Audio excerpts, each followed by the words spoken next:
Hello, everyone. Welcome to Catherine Biroy Show. I'm your host, Catherine Biroy, personal growth and business coach. And I have just one mission to help you do what you love and make your dream business flourish. And what's the best way to start and roll this second season than with someone who is very, very, very passionate about bringing up superpowers in people's lives? Cody McAuliffe is a speaker who specializes in taking leaders and teams from force to flow. He does this by using the flow formula, modality he created, which is based on testing people's epigenetic expression. I want to talk about that. This means that leaders can understand how their brain work differently to others to ultimately get into flow and become superhuman. I'm so happy to have you here. Welcome, Cody. Thanks for having me. It's an honor to be here. Great. So, what is the journey from force to flow?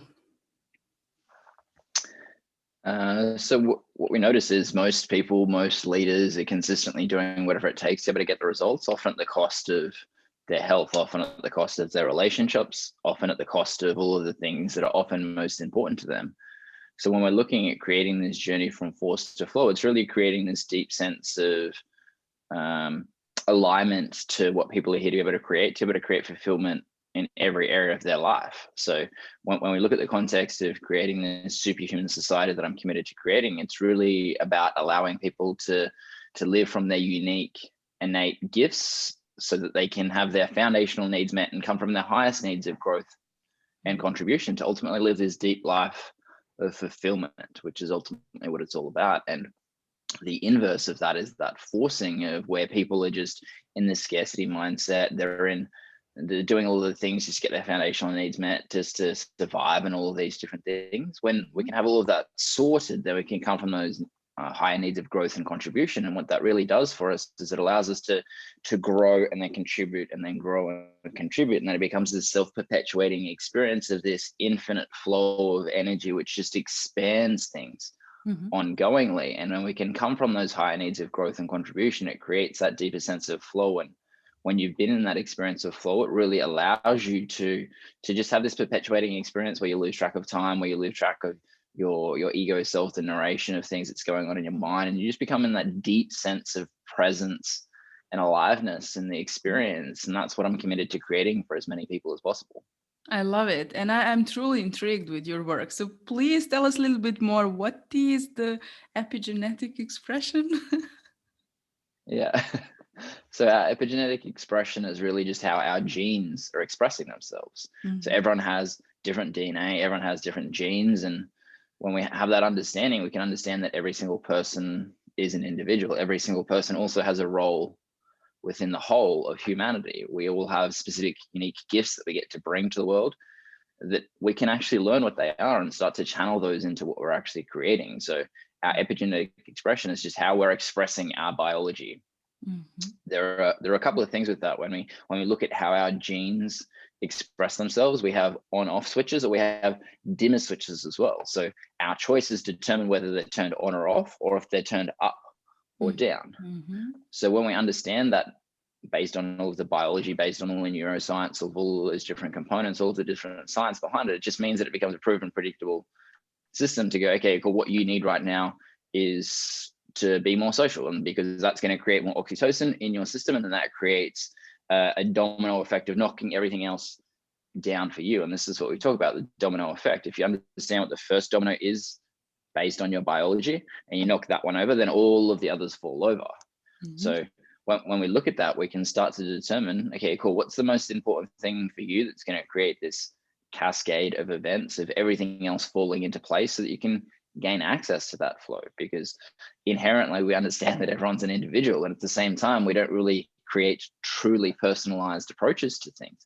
We go, Mhm. okay, cool, this is what you're going to do, this is what you're going to do, this is going to fit in for you. And when the reality is most people are doing like the right things, but at the wrong time. Because even Mhm. based on our biology, there are certain times throughout the day which are going to be optimal for us to do things. Mhm. Some people are going to be able to be more of a morning person. Some people are going to be a night person. It's the irony of this Like interview is we, I'm in the morning like, right now and you're at nighttime. So this is yeah. what happens when we have different places in the world. And it's interesting because that probably works out for both of us. Like I am very much a morning person, and my assumption is you could have the ability to be able to be either one of those. You could be a morning person, but then you also have the spectrum to be able to go up there, because you're probably someone who needs probably less sleep than a lot of other people, and you can tolerate that because of the depth of connection that you have. A lot of people who run podcasts have that kind of epigenetic expression, and as soon as we understand that, we can create that deeper sense of connection, and then we can create also that flow between people, that interaction between people, so we can start to understand what's going on for each person. So that gives you a bit more context around it. This is brilliant. Actually, I'm a very, very much evening person, and Robin Sharma was telling us about the 5 a.m. club a few years ago, and I was like, "Sure, you do that. I'll do my thing." Yeah, that's it, and that's the perfect expression of it, because we're conditioned. Like, it's hilarious. We're conditioned to into, you gotta be in the 5 a.m. club, but then it's like, all right, well, then another book says, all right, you have to do everything that one day. You just don't go to sleep until you've done all your tasks. And it's like, okay, so we just burn the candle at both ends then. Yeah. And the truth is 100% is right for certain people to be in the 5 a.m. club, and there is a lot of the population which it's going to be extremely detrimental for. And as soon as we can understand which category we fit into, even in just in terms of that, everything shifts for us. Because if you, like, I guarantee if you try and get up 5 o'clock in the morning, what's going to happen is you're going to go really well until about 2 or 3 o'clock in the afternoon, and you basically crash. Yeah. Whereas if you were just to start and ease into the day, that's going to just mean that you're going to be able to go as long as you need to, and then you can tolerate less sleep in that context. It's just that it's just the same kind of day. It's just shifted. The starts a little bit later compared to other people. And this is what we notice. We live in a society where most jobs are like, right, it's 9 to 5, and yet not everyone performs best during those hours. And yet it's all conditioned into that. So when we can start to really personalize, like, even just start times in terms of work, everything starts to shift for us, because we're no longer fighting against things and trying to force things. Because I guarantee if you had to get up at 5 o'clock in the morning, you'd just be forcing it. It'd be draining for you. You could do it for a short amount of time, and there would be a cost to your body. I actually tried it, because I told you I was involved in the same kind of mind development studies in Mensa, and one of the things was that we needed to have a fitness early in the morning, and yeah, I went there, and I was, like, it's just not my thing. I'm going to do that when I'm ready to do that. It just, I don't give the best results. I'm so happy someone is finally talking about this, because I was in scientific center for years doing some kind of researches, and I was leading a team which was supposed to get the results whenever they feel like it, like doing the thing when they feel like that. And the other team had a specific time frame to get to the same goal. And we had time for everything, for the pool, for fitness, for everything. And we, of course, got better results. So I was so happy to have you here in the show, and just to share the note that the most people are actually doing the right thing in the wrong time. Is that correct? Yeah, that's right. That's what most people are doing. They're just oblivious to it. And the true power in having your epigenetic expression tested is you have the certainty of that, because often intuitively we're like, oh, I kind of feel a little bit better when I do it like this, but you don't really know. And what it really does is that it gives you like specific times. It'll say, okay, at 8 a.m. you need to do this. At 9 a.m. you need to do this. At 10 a.m. you need to do this. At 11 a.m. this is going to be the best thing. You can socialize during these hours. You can exercise during these hours. If you eat here, then that's going to create more digestive issues than the benefits of eating at that time. So if you do eat then there's going to be a cost to your digestion in that instance. We can map all of these things out. And this is just one tiny little aspect of what we look at when we look at someone's epigenetic expression. The timing is a critical component. And then we also start to have that expand out and go, all right, well, how does their brain work differently to other people? Because what we notice is a lot of conflict which is created is only ever based on two things. It's based on when what is said is not what is heard, because it's a miscommunication. And number two, when there's unmet needs. If someone has a specific need that they need biologically to be fulfilled and it's not getting met, then that creates conflict. So a lot of people have a need for connection, socialization, whereas other people are just like, I just need my space. I just need time to myself, and I just need to focus. And if you have two of those people in a room or in a relationship, it creates lots of tension, right? Because One person's like, oh yeah, let's have a chat, and they're just like, I just need my space. As soon as we understand where they're two coming from, we can go, okay, cool. How can we create these people coming together and getting into flow with each other, so we can come into this dance of life where we can have this perpetuation of that growth and contribution experience in between people, not just for ourselves, but in between people in every relationship that we have. And this is the focus of what we do when we're working with teams and consulting to 7 and 8 figure companies. We do it with an individual level in our other programs, and then we do it in teams in the other programs as well. And it just really allows us to start to create that entire life being that expression of our unique innate gifts that we're here to be able to bring to the world, because we, in every area of our life, create those foundational needs being met so that we can come from those highest needs of growth and contribution, which is what it's all about. I love that. And I was laughing because I recognize myself and my brother in that story. It's the same with me and my sister as well. So I'm with you. It was a very very funny a part of my life. Actually, I'm the one who needs space, and he is always coming on. No, So, how we actually become a superhuman through flow? I think I am already guessing it through your beautiful story, but still share that with us, please. Yeah, so we become superhuman by just unlocking the unique innate gifts that we have within it. It's like every single person has them, and yet society conditions us into being what is normal. And normal is like the 5 a.m. club. Normal is doing all of these different things in a specific order, or just focusing on all of these different components of, like, one of my greatest strengths is my ability to innovate. And what that also means is, because the other side of innovation means I struggle to focus for long periods of time. So if I was tested for ADHD, guaranteed that I would come up high on that scale. And it's like, okay, cool, society's got to change that. Here, has some medication to stop that. And yet that really creates these connecting up of all of these dots, which wouldn't have been connected up otherwise. It's a core source of innovation. And yet society says, no, we've got a label for that. That's not how it should be. We need to be able to change that back into the normal box. And yet that then negates a lot of the unique innate strengths that I have. And every single person has one version of that, where they have something that society says, no, it's not meant to be like that. You need to change back into the norm here. And that's the greatest strengths. And an example of that for you might be your ability to be able to nurture and be selfless and actually share for other people consistently. It's that consistent want to be able to just give to other people at all points in time, and have that connection to your family as well. And it's like, oh no, you're too loving. You need to take time for yourself even more and more and more. And that's how it starts to play out. So does that resonate with you? Absolutely, yes. Yeah. And Yeah. I completely agree. One of the parts of the system which I created is the fact that we are not the same. Everyone is different, and the advice someone gives to me and you might not work well for both of us.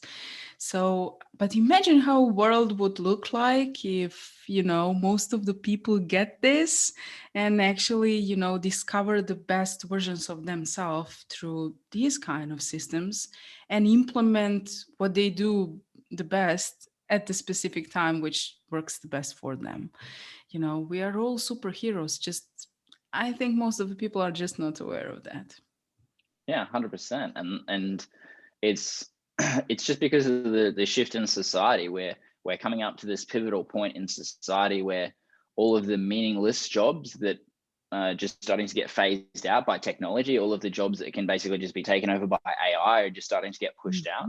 So the only jobs that are going to remain are going to be these creative jobs. They're going to be these jobs that only humans can do. And it's really creating this perfect shift for people to start to only live from their unique innate gifts. And there's going to be people that are going to be on the forefront of that. And this is what I talk about in my book, people who are going to be on the forefront of that, who are willing to go and do that straight away. And then there's going to be people who are going to catch up to that later, because eventually all of those jobs will just disappear through technology. And then there's only going to be jobs that we're creating from our unique innate gifts.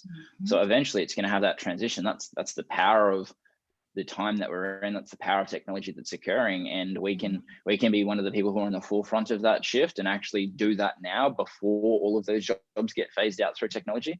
Or we can be someone who's left behind and just wish that we still had our garbage man job or whatever it was that can be outsourced by technology. Like one of the things that you talk about in the future is just like truck drivers is one of the biggest things, which is going to be like that entire industry. It's this huge number of people that do this task. And at the same time, it's getting to the point where within the next decade or two, that's going to be gone. And there's going to be all of these people that only can find jobs based on their unique innate gifts, rather than having this meaningless job where they're just sitting down for 12 hours a day behind a wheel, which is, it's a critical job. And at the same time, if we could bring that genius to the world, if we could bring their gifts to the world, imagine what we could do.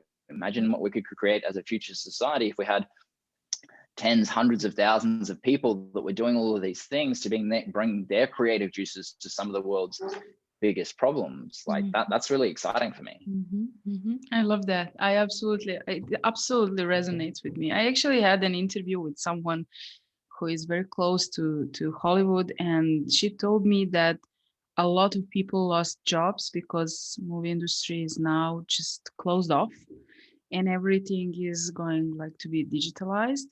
So all those jobs which were meaningful, not just in that industry, but this is like the most affected, are completely gone. And a lot of people are struggling now, and that's why I love having you here and sharing this experience, because I transformed myself and my life, and after being a programmer for 15 years, I'm finally doing what I love and making a difference, and I would like everyone to experience that. Now we're going to do something much more interesting in terms of speed and efficiency. I will ask you very, very quick questions, and you have like 10 seconds to answer to me. And you will hear a ring bell when the time is up. Perfect. So tell me, what is your superpower and what is your kryptonite? My superpower is my ability to be able to see people's potential, and my kryptonite is burgers. They're way too delicious. You had few seconds left. All about efficiency and speed, right? That's how my brain works, so it's going to be good. I love that.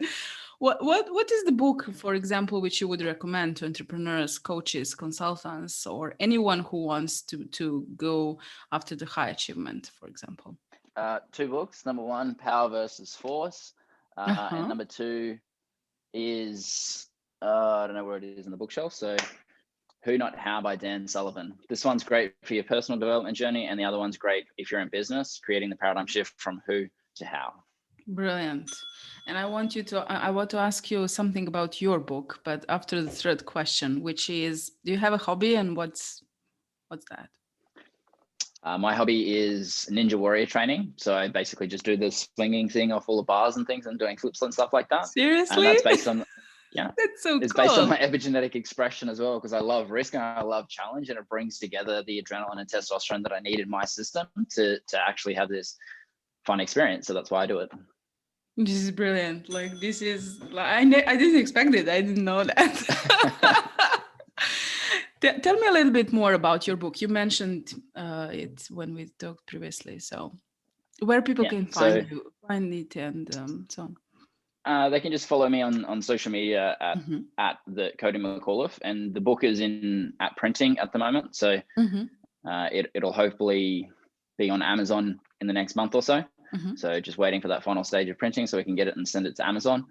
And the book's all about that journey from going from force to flow and actually mapping out all of the different processes to be able to create access to that, so that people can create that deep sense of fulfillment in every area of their life. It's very much expanding out exactly what we talked about today. It's the perfect next step for people to be able to dive deeper into that, to learn the different kinds of epigenetic expressions, the factors that indicate that, and how we actually created some amazing results for individuals or with 7 and 8 figure companies in consulting capacities in that team flow area as well. So it's a great resource that'll be coming out very shortly. And if that's something that you want to check out, then just connect with me on socials, and people can I'll make sure that you get access to the email list that has all the details of when it actually gets uploaded to Amazon. I can't wait to read it, because this is something I'm very, very personally interested in. How people can connect with you? You said through social media, but how can they reach out and maybe work with you? What are the opportunities? The best way is just to connect with me on Facebook. That's where I'm most active, and Mhm. my team will they manage my Facebook, so it'll be just working out how to best serve you based on sending it to the most appropriate page. In terms of if you're looking at doing one of our foundational programs or working with your team, they basically just determine what's going to be the best Mhm. place to send you to. And if it's just something about the book or one of our Facebook communities, then they'll send you directly to that. It's just where the whole team manages all of my socials, so it's the best place to be able to get the fastest reply and the best direction for that individual. So Mhm. Thanks. That's great. I'm so happy I had you here and had this opportunity to talk to you. Obviously, I'm bubbling now because it's like 10:30 p.m. here, and it's perfect time for you. it's, it's past my perfect time. But truly, this is really amazing, and I'm very happy that you shared this time with us. And except the book, is there anything else you would like to mention? What we can expect from your magic in 2021?